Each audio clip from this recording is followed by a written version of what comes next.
Okay, Poloko is a professional architecture and owner of Rala. She's also a member of SACAP, SAA and AAL. Her ethos is that architecture is not only for elite but for all humanity. And she also believes that architects have the responsibility to make us, to ensure the placemaking that adds value to all aspects of the society. So can we please welcome Poloko? Architect. I'm not only a lecturer, but I am also a mother of 3 boys, and I'm also a stay-alone wife. I don't know how you might interpret that. And a fellow Rotarian as well. That's what I am. So another thing that you should be aware of is just an architect at the end of the day. I probably throw better than outspeak. I was hoping to bring my sister-in-law, she's a talker, to recite my bio so that I can just talk about the projects, but unfortunately she's not in town. And above all, I want to thank you, Ndate Pesi Mangwael. Ndate Pesi, can you stand up so that they see you? Thank you for, can you stand up, Ndate Pesi? Thank you, Ndate Pesi. I have to thank Ndate Pesi because Ndate Pesi has been selflessly giving his time, selflessly giving his knowledge, but I think it comes naturally for him because he's a Rotarian. I don't know if you guys know about Rotary, but maybe you can Google it so that you inform yourselves. And also, one thing that inspires me about him is that he's also engaged in society, imparting knowledge and taking part, and he shows that old age by no means is not a disability. It doesn't mean if you are old now, you're not active anymore. And the reason why I asked him to stand up is because he helped me with the speech. He's also a Toastmaster. So when he heard that I was going to give this talk, immediately he wanted to help. I didn't even have to pursue him much. So thank you very much, Ndate Pesi. I also want to thank RISE for this platform to inform for some of you to teach, for some of you to inspire. So thank you very much, RISE. I think you're doing a wonderful initiative in our country, Lesotho. I hope you keep rising. And above all, thank you for my colleagues. We are all here from the Faculty of Architecture and Built Environment. Thank you for the support. Thank you for the love. Thank you for family.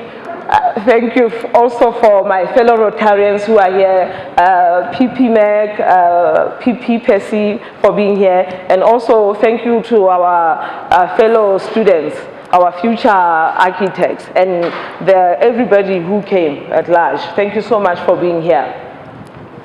Okay, my title says, I am not the decorator, I am the architect and the intruder in the boys' club. Why do I say this? I'm saying this because for male-dominated industries, you find that when females work in such places, we feel like we are intruders. We don't feel like we are part of the club. I don't know if you understand. When women first started to play soccer, it was a bit of a like, oh, what are they doing, isn't it? When you see a woman driving a truck, I'm yet to see one. I've seen those who drive buses, but I haven't seen one who drives a truck yet. So it's one of those industries that when you're in them, you almost feel intimidated and you almost feel like you're not getting enough support, which is why I'm saying even us as women, we can drive the big trucks, the horses, that we can do as well. So give us that opportunity. Don't always box us and close us in the kitchen. Okay. And sometimes what happens is it might seem that there are not enough open seats on the table. What you then do in that case is you do what? You bring your own chair to the table. You've noticed that. If it's tight in the industry, males only, no seat for you as a female. What you do is you grab that seat and you bring it to their table. But in my case, I didn't only bring the chair. What I did is I brought and set up a whole new table. Well, so today I'm going to tell you about my journey in architecture. It's a three-tier journey, where I come from, where I've been, and where I think I'm going. So where I come from. Where I come from is when you're in high school, you have all these dreams that you are going to be so and so, and then this is how your life is going to turn out. It was almost set in stone that I would be a medical doctor because I used to be very good in sciences. But as fate would have it, I was hunted by Eddie Sykes. Eddie Sykes used to be the owner and manager of MNC Construction and Anchor Agencies, the interior wing, while I was still at Quadrant, eagerly awaiting for my COC results. When they recruited me to come in for training, to be trained as a kitchen designer specialist, there's such a thing, you know, when you do your cupboards, your kitchens, those people are called kitchen designer specialists. I told them that yes, I'll come because I'm still at home now, but they should know that under no circumstances am I going to be in the construction industry. I told them that my intention is to be a medical doctor. Fine, they took me in. I don't know what happened when, then architecture rubbed off. Once I was in the construction industry, I started going to all this building and seeing these grand plans, these complicated things. I wondered, what is this? Then they're like, no, there's a master plan, and the master planner is the architect. Then I went to Eddie Sykes. I told him, Eddie, I think I no longer want to be a medical doctor. I want to be not the kitchen specialist, but I want to be the architect. He was shocked and he said, whoa, an architect? He's like, Shotimaboti, that's what he used to call me. He's like, architecture, construction industry, no place for you, and it's a messy jungle. It will toss you around, and I don't think you should do that. Perhaps stick with your medicine and you'll be good. Well, I didn't take his advice in that case. What I want to tell you with this story is that you are the master of your own destiny. And you are only that master if God does what? If He permits, and if your plans are according to His plans.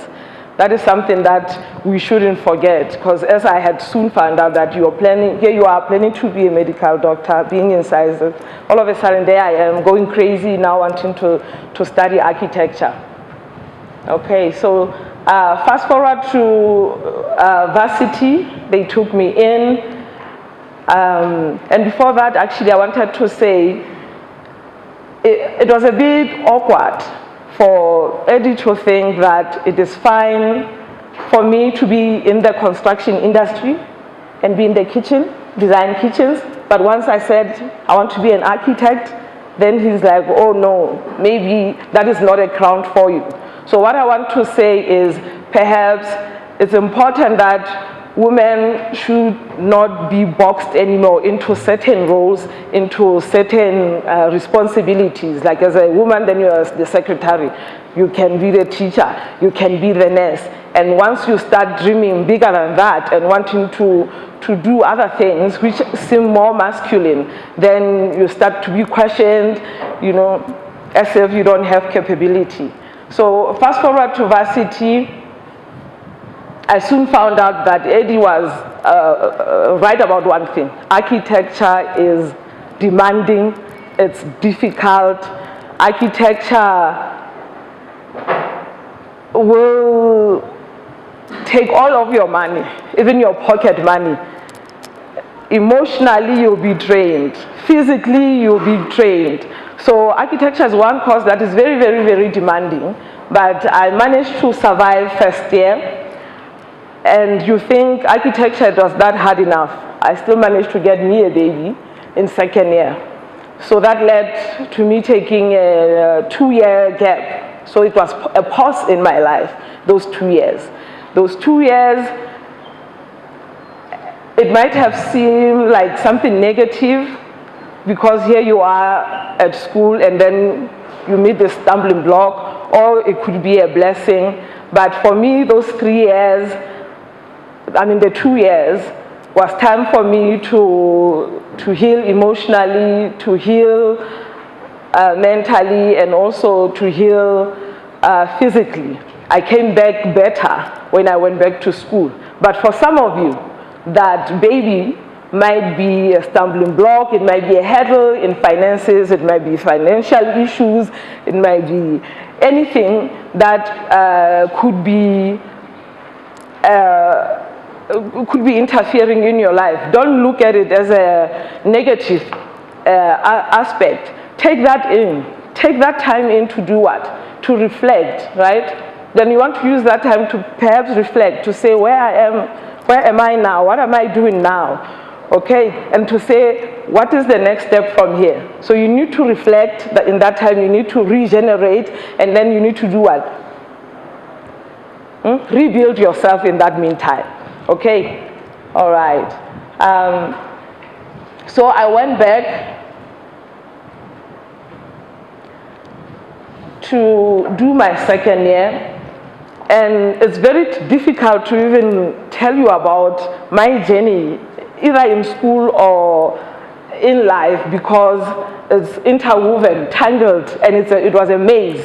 Okay, while I was still studying, I got married at some point after I got my degree, then did my honors, did what? Yeah, got me my second boy, Kenny, then the third boy, Reku. So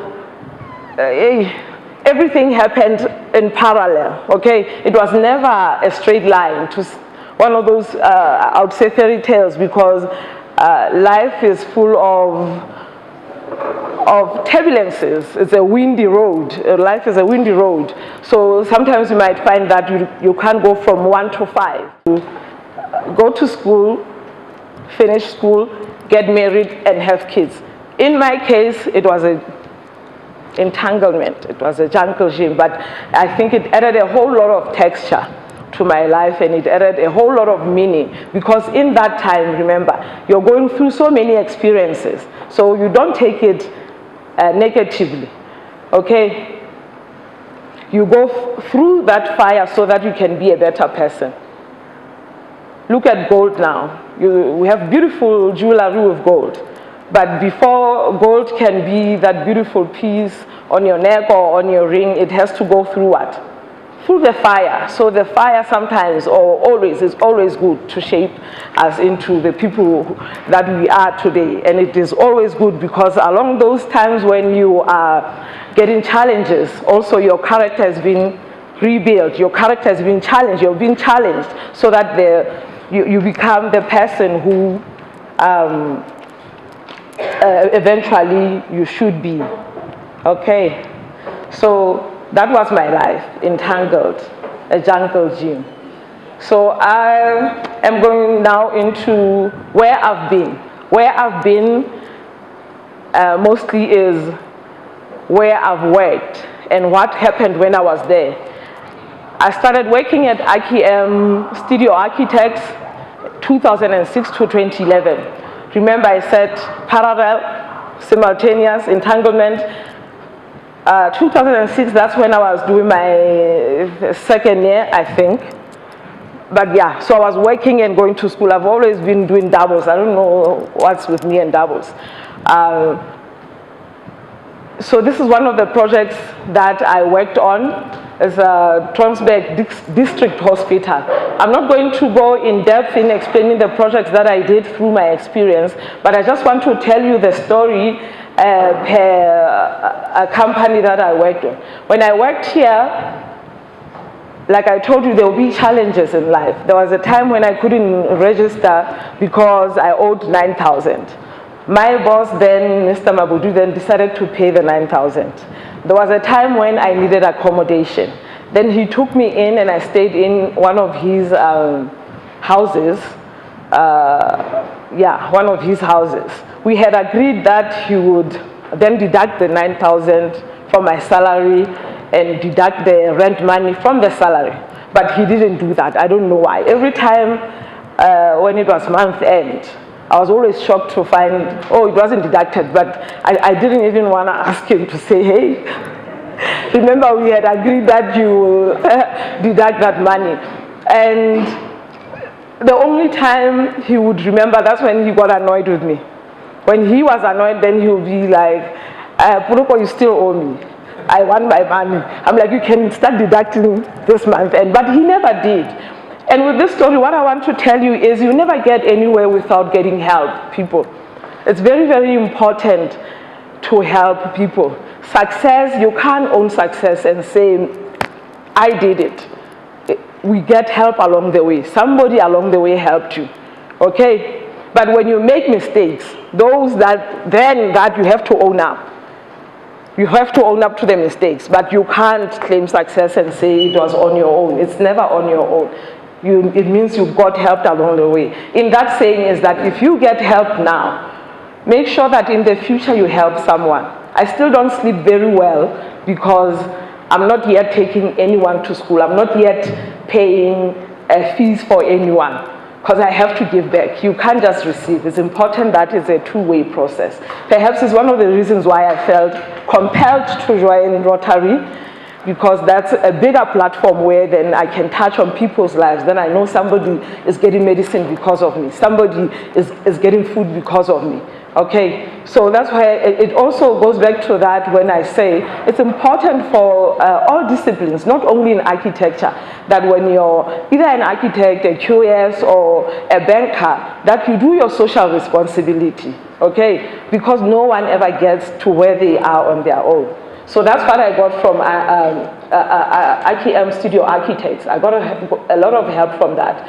Then when I moved to GP Cliff and Associates Architects and Event Designers 2015 in Joburg, I came into a very small office. I think it was just the 4 of us. It was Harvey, then that was Lucas, then it was me, the black girl, and then there was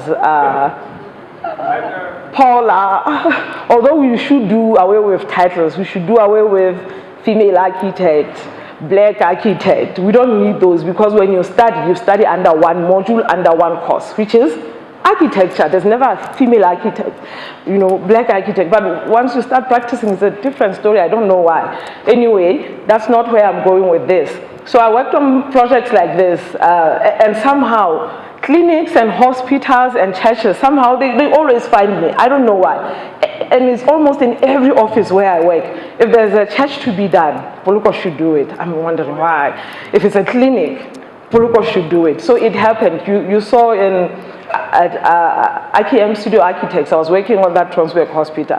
When I came to GP Cliff, 2 clinics on my table, then I'm wondering, my goodness, what is this thing with health? Maybe I should go and do medicine like I should have. But one thing you should know about architecture, it has ability to do what? To heal. You have your healing architecture, you have your spiritual architecture. So I don't think I'm lost, I'm still in the right place. So this was a Philip Moyo project, and it was an extension of an existing clinic, which is something that we can learn from as students and also as professionals, that it is not always necessary to do what? To demolish. We need to be sustainable and do what? And incorporate the existing, because now they were upgrading clinics into CHCs, into community health centers. So that's how I had it in the first. That's how I had this design in the first. I don't know if you can see there. That's how I intended that entrance would be, and then the engineers came. So this shows you the power of collaboration. And voila, then they just came with that beautiful roof there. because it was an issue to say how do we keep it up. Okay, I had a bit of concrete there and a bit of what, but when they came and we combined our abilities and our minds, that's what we came out with. Okay, so I'm not going to go too long in that. And another thing that I want to, okay, maybe something is not here, because I was going to say, because there were architects and also urban designers, I got to work on settlements. I got to do one project which was in Lagos. It was a Orange Island, and a whole lot of other projects. So it was a nice variation for me. Okay, so this is where I've been. At GP Grief, I think one thing that I learned when I worked there is that don't always aim for big companies, to work in a big company. I know where you are seated here, sometimes you're thinking, I want to be in Joburg in some big firm. You're probably not going to learn a lot when you are there, because you will be given a specific task to do, perhaps for a whole year, perhaps for a whole 5 years. Okay, whereas if you go into a small firm, which I think that's what you should target, then you get to do a little bit of this and a little bit of that. And all of that experience, then what it does is, it rounds you as a person so that you know a whole lot more. Okay, so that's what I took away with when I left there. So I'm going to talk about where I think I'm going. The projects that I'm going to show you now is the projects I did at Varsity.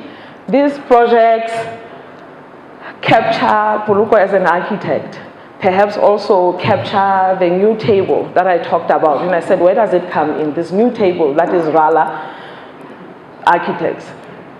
It captures the philosophy, they also capture the theory that I believe in, the theory that I think we should be in. This project we're designing on a theme of a theater of life. Architecture is a theater of life. Are you guys aware that architecture is a theater of life? Are you aware that we are on set all the time, on screen all the time? Do you know we pay money to watch people do what we do every day? Have you noticed? Yeah, you watch people to see people argue, to see people fight, to see people walking on the street. But that is life, and architecture is life, and it becomes this platform where you do what? Where you perform life, where you live your life, okay? So that was the theme. Other people decided to go into the town, into the urban, and I decided to go into the townships to say, you know what, we have an issue in our townships. We have an issue in our villages. There's nothing, no activity whatsoever that is happening there. When you're in the big towns, there are cinemas and all sorts of things happening, museums, there's art, whatnot. So I thought that it would be good to actually take this theater of life, now being tangible, not as a concept now, to take it into the villages, so that then you do what? You create a platform for these people to do what? One, to interact, and also to create entertainment, and also to create a space where they can do performances. In that doing, that means then perhaps we are able to preserve our culture, we are able to preserve our identity, which is slowly, yeah, I think there was a mess up with, this is what I meant to show you then about the Orange Island in Nigeria, but we're not there anymore. So this is the project I did. It was an amphitheater.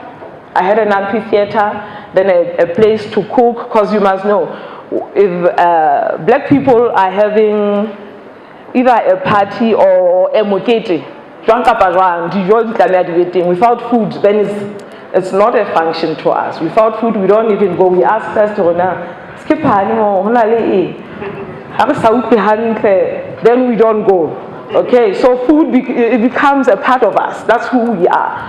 So, okay, ablution facilities. Then there was a gallery also. Yeah, there's a whole lot of a mess that happened here. So this is the design that I did to say we need a place where we are able to carry on with our culture, where we are able to preserve our identity in art and in theater. Okay, so now that these slides are so messed up, the second project that I'm going to show you now is when you are engaged in a project, it is not about you. Okay, that you should understand. You should take yourself out of that project. What you should be asking yourself is now, how am I going to make a difference in people's lives if I get this project? When you do that, your first project, your second big project, then we don't see you driving a Range Rover and the project is not even done yet. Okay, because what? You have a responsibility to do what? To finish that project so that you can do what? You can impact people's lives, so that you can change people's lives. Because without that project being finished, then you're not able to do that. Which is why when I did this project, and somehow, and it's funny because this was already in varsity. That's what I started thinking of, to say, how can I make a difference through design? When we were given a platform to design a community center, I then said, now I've been to our villages, I've been to our townships, I'm now going into the rural areas. Because you find in the rural areas, there's so much that is not there. And also even the children who grow up there, they grow up, close up, thinking that this is life. But then the minute you start taking institutions into the rural areas, especially where you are able to then teach and do other things, then you are able to do what? You're able to give those children a dream so that they can dream. That's why a rural child will say, teach me how to dream, because I haven't seen TV, I haven't seen anything. All I know is this. This is what I know as life. Okay, so that was the site analysis. So this is how that it was rural, just before you get into Bloemfontein. That's how it looked like. Nothing much to say about that. And I've always been obsessed with, as women, in most of my projects, you'll probably see that. Because maybe I had a child at an early age, because I always felt like, you know, I'm always working with a whole lot of baggage on me. But it's not like that, but it's being a woman. When you're a woman, you're not just, it's not just about you. You're a nurturer. Naturally, that's who you are. And these are things that our life partners or males don't get, okay?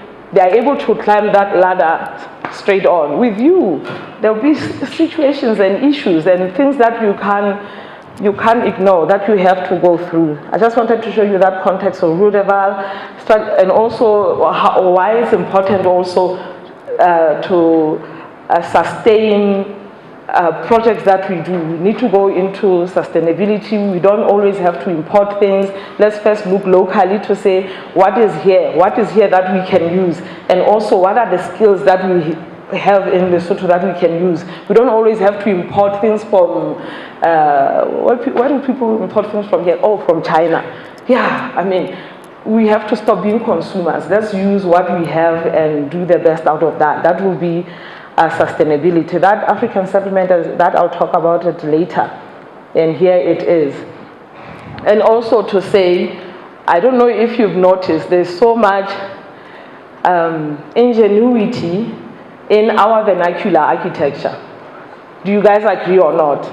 The only bad thing, perhaps, when it comes to us Africans is we don't document. We don't document anything. We take everything that is ours for granted. We take our identity, our culture, we take it for granted until someone then comes, documents it, put it in a book. Now we are interested. Now we are reading about it. We have architecture that is able to complete a full life cycle. Our Mhoro houses, that thatch that you see there, and also that well, it's adobe now, but those mud brick houses, they are able to complete a full cycle. When nobody lives there anymore, have you seen what happens? It slowly comes down to dust. What happens to a plant when it's out of its roots? It does what? Slowly goes to the ground. What happens to us when we eventually go home? the bodysuit goes to the ground, okay? So we've always had those sustainability principles in our architecture. And even, that's why I'm saying, can we then reflect and go back and see maybe where we lost it? It's a good thing that we know all about these Western principles and whatnot, but we need to find our own. We need to find our own, and then we need, so that people stop taking credit of things that we already knew. Then you live Lesotho just to be taught about something that you're taking for granted every day here, and you never even are curious to say, why ditema? Okay, so people, we have to start documenting and start appreciating who we are. And this whole project, this community center, I based it around African settlements. You know, there's a theory that we are from Jonathatsi, and there in Jonathatsi, that's where you find settlements like this, the ones that I've used here. That defines the spatial layout of our African settlements back then. So with our Maseru city plan being the way it is, I'm saying maybe is it not time to go back to the roots so that we can learn then what was done then, maybe apply it now? I'm just asking a question to say, can we go back? So that then we can also create that architecture that nurtures, architecture that heals, that is also able to fulfill and go around a full circle. And that's one of the things I like to say, that architecture divorced from poetics, it is without spiritual dimension. Those little details that you see, that stoop outside Moho, all of those, that is poetry. Those small windows, there's a reason why that window is that small. So I'm saying, fine, modern architecture, love it, but let's not lose those small poetics, the poetry. Let's keep the poetry alive, the meaningful elements in our architecture. I think I have to rush now. Okay, so that was at the entrance of that community center. Oh yeah, on the other side, and this was one of the classrooms, I think. So I'm saying also it's very, very important to celebrate our entrances. Everywhere where you are, celebrate at the entry. Okay, and I don't think I have a lot of time to go into this, but this is what I did for my thesis. It was a commemorative sanctuary for the struggle heroes of the Free State, those who are celebrated, those who are fallen, and also those who are faceless. So I'm asked, how come I only found out, I think when I was talking to Ndadepesi, maybe because of, sometimes it can be ignorance. But if we don't have it live somewhere, then people will quickly forget about it. Our independence heroes. Who's talking about our independence heroes? Do you guys know our independence heroes? Do you? I'm expecting an answer now. Now I want to know, do you know who our independence heroes are? Huh? See, but if we had a sanctuary for such, then it means we will be able to also commemorate them using our indigenous principles, okay? So I'm just going to go through that, and that I think I'm out of time. And so, yeah, maybe that other session for another day. I think we have to wrap up now. No, so thank you so much. This is it.